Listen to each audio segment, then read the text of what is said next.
ఇటీవలే 2016 income declaration పథకాన్ని కేంద్ర ప్రభుత్వం ప్రవేశపెట్టింది. ఈ పథకం యొక్క ప్రయోజనాలు ప్రజలకు ఏ విధంగా అందుతాయనే అంశానికి సంబంధించి మనతో మాట్లాడడానికి ఇక్కడ సిద్ధంగా ఉన్నారు ఆదాయ పన్ను శాఖ అధికారులు. వారి నుంచి అన్ని వివరాలు తెలుసుకునే ప్రయత్నం. సందేశం.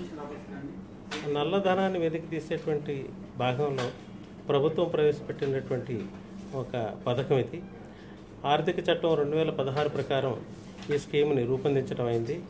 అందుచేత అసంపూర్తిగా కానీ అసలు కానీ ఆదాయాన్ని ఇంతకు ముందు వరకు వెల్లడించకపోయినట్లయితే ఆదాయాన్ని ఇప్పుడు వెల్లడించడం, అదే డిక్లేర్ చేయడానికి ఒక మహత్తర అవకాశం. ఈ ఆదాయం ఆస్తుల రూపంలో కూడా మీరు ఏమైనా పెట్టుబడి పెట్టి ఉన్నట్లయితే ఆ ఆస్తులను కూడా మీరు డిక్లేర్ చేయొచ్చు ఈ స్కీమ్ కింద. 2015-16 ఆర్థిక సంవత్సరం లేదా అంతకుముందు సంవత్సరాల్లో కానీ సంపాదించినటువంటి వెల్లడి చేయనటువంటి ఆదాయాన్ని కానీ ఆస్తుల్ని కానీ మీరు ఈ పథకం ద్వారా డిక్లేర్ చేయొచ్చు. ఈ పథకాన్ని అంతా కూడా సద్వినియోగం చేసుకొని మీ బ్లాక్ మనీని, అన్డిస్క్లోజ్డ్ అసెట్స్ని, అన్డిక్లేర్డ్ ఇన్కమ్ని మీరు తెలియచేయటం ద్వారా గవర్నమెంట్కి 45% ట్యాక్స్ కట్టాల్సి ఉంటుంది. ఆ ట్యాక్స్ ద్వారా మీరు దేశాభివృద్ధికి కూడా తోడ్పడిన వాళ్ళు అవుతారు. Thank you very much. ఎంతవరకు ఉంది, ఎవరు అర్హుల కింద ఉంటారు? ఇన్కమ్ డిక్లరేషన్ స్కీమ్ ఈ సంవత్సరం జూన్ 1వ తారీఖున ప్రారంభమైంది. సెప్టెంబర్ 30వ తారీఖు వరకు అమల్లో ఉంటుంది. ఈ పథకం కింద individuals, HEF, firms, company etcetera అందరూ అర్హులు. ఈ పథకం కింద వివరించిన ఆదాయం వివరాలు గోప్యంగా ఉంచబడతాయి. ఎటువంటి విచారణ ఉండదు, ఇన్వెస్టిగేషన్, ఫర్దర్ ఎంక్వైరీస్ ఉండవు, స్క్రూటినీకి కన్వర్ట్ చేయరు. విధానాలు ఈ పథకానికి సంబంధించి ఏ విధంగా ఉన్నాయి, దీనికి సంబంధించిన వివరాలు?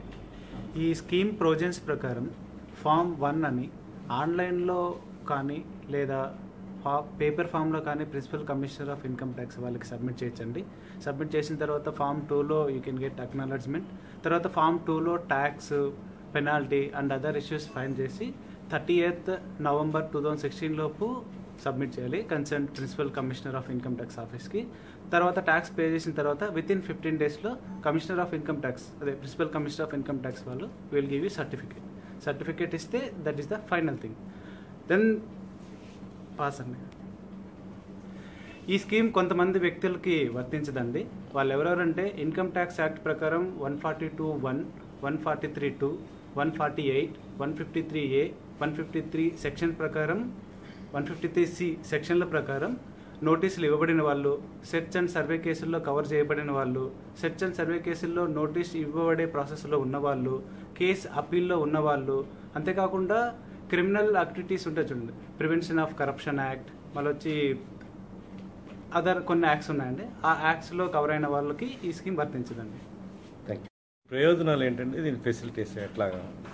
ప్రభుత్వం ప్రకటించిన ఇన్కమ్ డిక్లరేషన్ స్కీమ్ 2016 ట్యాక్స్ పేయర్స్కి చాలా ప్రయోజనాలు కల్పిస్తుందండి. చెప్పాలి అంటే ఇందులో ఈ డిక్లరేషన్లో ప్రకటించినటువంటి ఆస్తులకు సంపద పన్ను చట్టం వెల్త్ ట్యాక్స్ యాక్ట్ కింద పరిగణనలు తీసుకోరు.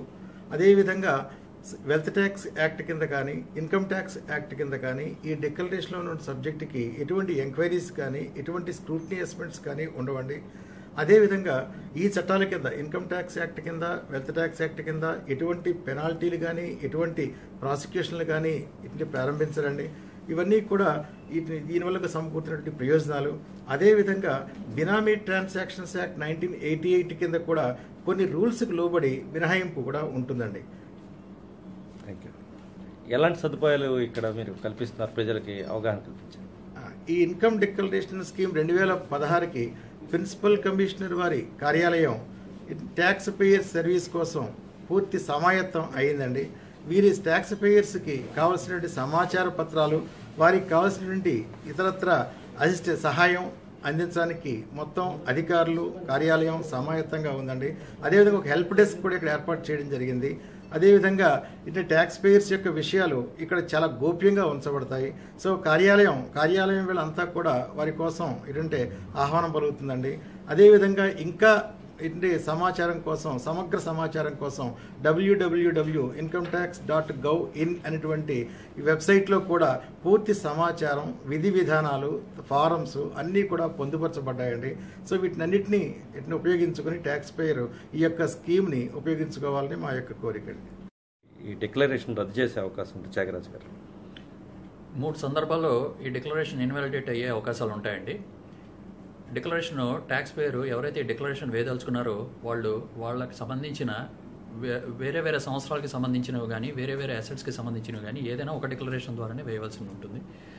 వాళ్ళు వేసే డిక్లరేషన్లోనే వాళ్ళకి సంబంధించిన అన్ని ఇన్కమ్లు వచ్చాయా లేదా అనేది జాగ్రత్తగా చూసుకుని ఆ డిక్లరేషన్ వేయవలసిన గురుతర బాధ్యత వాళ్ళ మీద ఉంది. ఒకసారి డిక్లరేషన్ వేసిన తర్వాత మళ్ళీ అయ్యో ఏదో మర్చిపోయాను, ఇది మిస్ అయిందని చెప్పేసి ఇంకో డిక్లరేషన్ వేద్దామని అనుకుంటే కనుక అటువంటి డిక్లరేషన్స్ అన్ని ఇన్వాలిడేట్ అవుతాయి.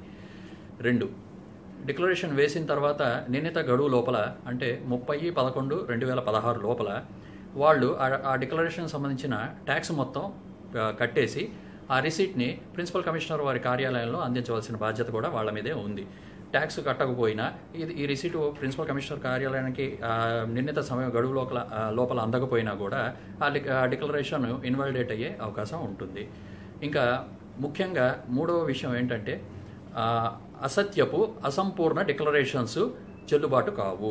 అందుకని డిక్లరేషన్ వేసేటప్పుడే వాళ్ళు ఎటువంటి వివరాలని గోప్యంగా ఉంచకుండా దాంట్లో డిక్లరేషన్లో ఏమేమి అడిగారో దానికి సంబంధించిన కాలమ్స్ అన్ని పూర్తిగా ఫిలప్ చేసి అసత్యపు విషయాలు కాకుండా, అసంపూర్ణంగా కాకుండా ఆ డిక్లరేషన్ వేయవలసిన బాధ్యత కూడా ట్యాక్స్ పేయర్స్ మీదే ఉంది. ఈ 3 విషయాలు కనుక వాళ్ళు కొంత జాగ్రత్తగా డిక్లరేషన్ వేసేటప్పుడు కనుక కేర్ తీసుకుంటే ఈ డిక్లరేషన్స్ అన్ని చెల్లుబాటు అవుతాయి. వాళ్ళు ఈ స్కీమ్ యొక్క బెనిఫిట్స్ని అనుభవించడానికి అర్హులవుతారు. Thank you.